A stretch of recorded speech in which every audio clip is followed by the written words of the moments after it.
आशिष अग्रवाल यांचं मी मनापासून अभिनंदन करतो।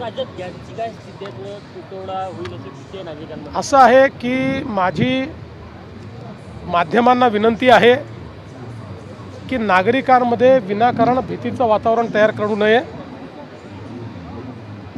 जे काही परिस्थिती आहे ती केंद्र सरकार हाताळते आहे, ती केंद्र सरकार सांगते आहे। विनाकारण वेगवेगळ्या बातम्या दाखवून हे घडणार ते घडणार ते घडणार असं सांगून नागरिकांच्या मनामध्ये भीती आणि संभ्रम तयार करणं हे देशाच्या आणि समाजाच्या हितात नाही।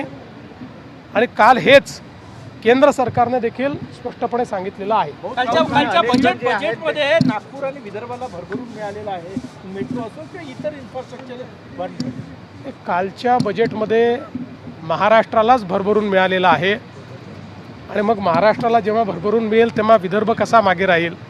कर्जमाफीची घोषणा केलेली आहे, पण प्रत्यक्षात कधी लागू होईल आणि ज्यांची 2 लाखाच्या वरचं कर्ज आहे त्या बाबतीतही अस्पष्टता आहे। असं आहे की आता मी घोषणा केलेली आहे, त्यामुळे त्याबद्दल कोणाचे मनात संभ्रम नाही। काही लोक वेगवेगळ्या गोष्टी पसरवण्याचा प्रयत्न करतात। कोणी म्हणतं राष्ट्रीयकृत बँकेची होणार नाही, कोणी म्हणतं जिल्हा बँकेची होणार नाही, कोणी म्हणतं या सोसायटीची होणार नाही, कोणी म्हणतं त्याची होणार नाही। आम्ही 2 लाखापर्यंत कुठलीही बँक असो, ज्यांना पीक कर्ज द्यायचा अधिकार आहे अशा कोणीही दिलेलं पीक कर्ज हे आम्ही त्या ठिकाणी माफ करणार आहोत। केवळ आमचा प्रयत्न हा आहे माफी शेतकऱ्याला द्यायची आहे, बँकेला नाही। त्यामुळे शेतकऱ्याला फायदा झाला पाहिजे याकरता त्याच्यावर आम्ही वर्किंग करतो आहोत। आम्ही यापूर्वीच सांगितलेलं आहे की 30 जूनच्या आधी आपण कर्जमाफी करणार आहोत। त्यामुळे आता बजेटमध्ये ती आली असल्यामुळे आता पुढच्या कारवाईला सुरू होईल। कमिटी याच्यावर काम करते, कमिटी बाकी सगळ्या गोष्टी या ठिकाणी सांगेल। एवढंच सांगतो, जुन्या कुठल्याही कर्जमाफीपेक्षा चांगली ही कर्जमाफी असेल। तर बघा मित्रांनो, आता तुम्ही जो व्हिडिओ बघितलेला आहे त्यामध्ये बघा महाराष्ट्राचे मुख्यमंत्री देवेंद्रजी फडणवीस यांनी आपल्याला काय सांगितलेलं आहे। महाराष्ट्र सरकारने पुण्यश्लोक अहिल्यादेवी होळकर शेतकरी कर्जमाफी योजना ही जाहीर केलेली आहे। या योजनेत काही ठराविक शेतकऱ्यांचंच कर्ज माफ होणार आहे।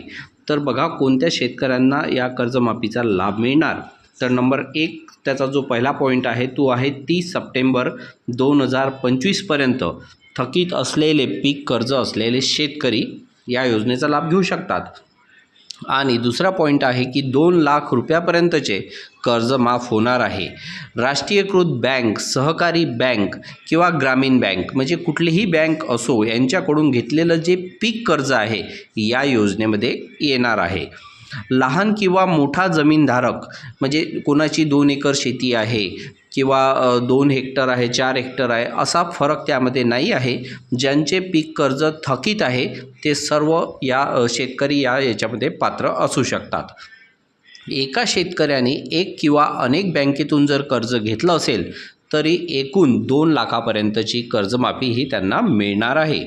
त्यानंतर बघा नियमित कर्ज फेडणाऱ्या शेतकऱ्यांसाठी काय आहे न्यूज।